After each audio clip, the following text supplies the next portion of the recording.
कैसे हैं आप लोग? उम्मीद करता हूं कि आप लोग खैरियत से हों। चलिए बताते हैं। आज मैं आपको बताने चला हूं कतर के इतिहास के बारे में, जो कई हजार साल पुराना है, जिसमें विभिन्न सभ्यताओं और शक्तियों का योगदान रहा है। यहाँ कतर के इतिहास को विस्तार से समझा जा सकता है। इससे पहले कुछ यह देश भी ऐसी ही तरक्की कर रहे थे। इराक, यमन, ईरान, फिलिस्तीन, गाजा, लेबनान, शाम, सीरिया, अफगानिस्तान और न जाने कितने देश तरक्की कर रहे थे, लेकिन कुछ दुश्मन ताकतों ने उन्हें बर्बाद और तबाह कर दिया। आगे इसके बारे में और बात करेंगे। चलिए कतर के बारे में बताते हैं। कतर का मानव इतिहास प्राचीन काल से ही शुरू होता है। यह प्राचीन समय में सेमेटिक और मेसोपोटामियन सभ्यताओं का प्रभाव देखा गया था। कतर की भौगोलिक स्थिति खाड़ी क्षेत्र में होने के कारण यह व्यापार और परिवहन के मार्ग का महत्वपूर्ण हिस्सा बन गया था। प्रारंभिक समय में यह यहाँ के निवासी समुद्री जीवों पर निर्भर थे, जैसे मछली पकड़ना, मोती निकालना। इस्लामी युग की स्थापना के बाद 7वीं शताब्दी में कतर में इस्लाम का प्रचार हुआ। कतर इस्लाम के प्रारंभिक दिनों में से ही इस्लामी साम्राज्य का हिस्सा बन गया था। खाड़ी क्षेत्र में इसकी भौगोलिक स्थिति और समुद्री मार्ग पर इसके महत्व के कारण यह इस्लामिक संस्कृति और व्यापार का बड़ा प्रभाव पड़ा। इस समय क्षेत्र में उमैय्यद और अब्बासी खलीफाओं का प्रभुत्व था। दोस्तों, साथियों, वीडियो को आप पूरा जरूर देखें और लास्ट में आप देखेंगे कि कतर को कुदरत ने गैस और तेल से कतर को मालामाल कर दिया, लेकिन कुछ दुश्मन ताकतों की नजर है इन हंसते खेलते देशों पर हमेशा बनी रहती है। पर आगे हम बताएंगे कौन सी दुश्मन ताकतें हैं। दोस्तों, साथियों, अगर आपको वीडियो पसंद आए तो लाइक और शेयर और कमेंट और सब्सक्राइब जरूर करें लें। इसी तरीके के वीडियो मैं आपको दिखाता रहता हूँ। पुर्तगाली आक्रमण।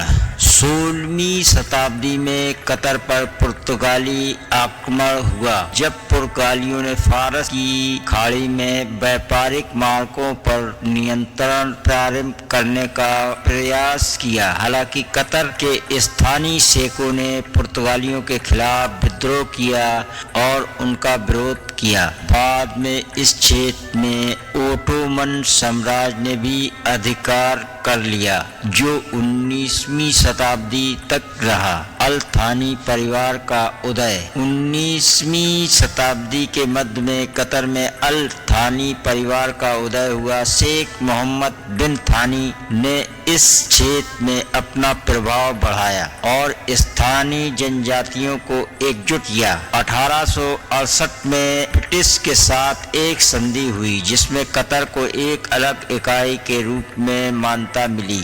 इसके बाद से अल थानी परिवार ने कतर पर शासन और इसे एक स्वतंत्र राज्य के रूप में विकसित किया। ब्रिटिश साक्षरता। 20वीं शताब्दी के प्रारंभ में कतर ब्रिटिश साम्राज्य का एक संरक्षित क्षेत्र बन गया। इस समय कतर के अधिकांश हिस्से में तेल की खोज शुरू हो चुकी थी। 1939 में कतर में पहली बार तेल की खोज हुई। इसके बाद द्वितीय विश्व युद्ध के बाद 1949 में तेल का उत्पादन शुरू हुआ, जिससे कतर की अर्थव्यवस्था में भारी बदलाव आया। स्वतंत्र और आधुनिक युग। 1968 में ब्रिटेन ने घोषणा की कि वह 1971 तक खाड़ी क्षेत्र में से अपने सभी सैनिक हटा लेगा। इसके बाद कतर ने स्वतंत्र होने का निर्णय लिया और 3 सितंबर 1971 को कतर एक स्वतंत्र राष्ट्र बन गया। स्वतंत्रता के बाद कतर ने अपनी अर्थव्यवस्था और बुनियादी ढांचे को विकसित करने में ध्यान केंद्रित किया। शेख शेख अहमद बिन खलीफा अल थानी के शासनकाल में 1995 में कतर में एक बड़ा बदलाव आया, जब उन्होंने अपने पिता को हटाकर सत्ता अपने हाथों में ली। उनके शासन में कतर ने अपनी अर्थव्यवस्था को विविधता प्रदान करने, प्राकृतिक गैस और उत्पादन बढ़ाने और अंतर्राष्ट्रीय संबंधों को मजबूत करने पर जोर दिया। वर्तमान और विकास।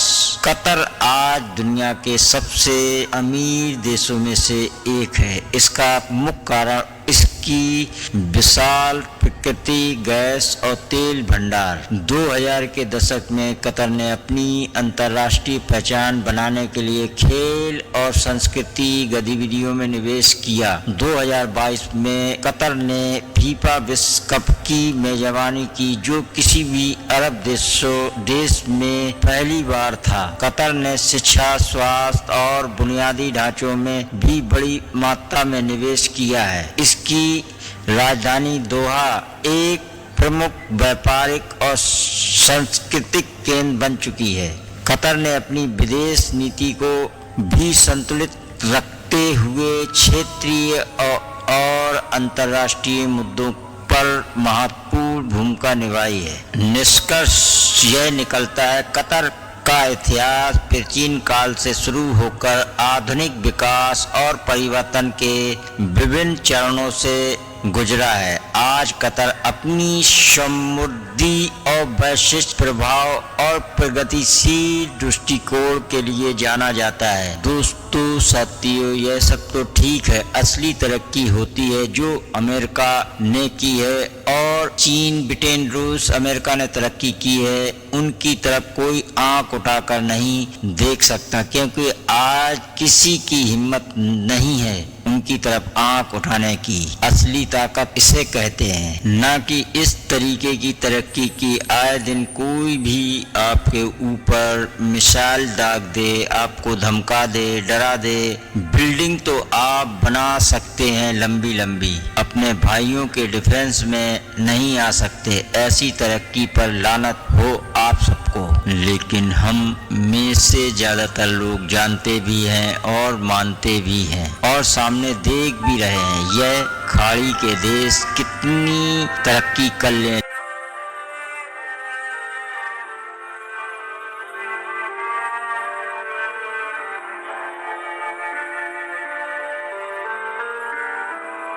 इराक, लेबनान, शाम, सीरिया, जॉर्डन, फिलिस्तीन, अफगानिस्तान, यह सब देख चुके हैं और देख रहे हैं। दोस्तों साथियों, अगर वाकई में आपको इन दुश्मनों से बचना है और सतर्क रहना है, अपने को सेफ रखना है, अपने आसपास के देशों को सेफ रखना है, तो असली तरक्की वो कहलाएगी जो आप दुनिया के बराबरी से खड़े होंगे। और मुसलमान उनके जाल में हमेशा, लेकिन हम मुसलमान भी कम नहीं हैं, हर बार फंस जाते हैं उनके जाल में, क्योंकि हमें समझाया जाता है, कभी हमें सब्ज बाग दिखाए जाते हैं कि आप सारे दुनिया के मुसलमानों के रहबर मुसलमानों को अपनी चालों में और अपनी चतुराई से मुसलमानों को हमेशा लड़ाते और भिड़ाते रहे हैं और मुसलमान उनके जाल में हमेशा से फंसता रहा है। लेकिन हम मुसलमान भी कम नहीं हैं, हर बार फंस जाते हैं उनके जाल में, क्योंकि हमें समझाया जाता है, कभी हमें सब्ज बाग दिखाए जाते हैं कि आप सारे दुनिया के मुसलमानों के रहबर बनोगे और सारे दुनिया के मुसलमानों में ताकतवर होगे। कभी हमें बताया जाता है कि ये शिया है, ये सुन्नी है, ये वहाबी है। वाह रे मुसलमान, यही तेरी सच्चाई है। अल्लाह हम सबको समझने की हिदायत दे और नेकी के रास्ते पर चलने की तौफीक अता फरमाए। आमीन सुम्मा आमीन। दोस्तों साथियों, अगर आपको वीडियो अच्छा लगा हो तो लाइक और शेयर और सब्सक्राइब जरूर कर लें। हम इसी तरीके की वीडियो आपको हमेशा दिखाते रहते हैं। शुक्रिया। अल्लाह हाफिज़।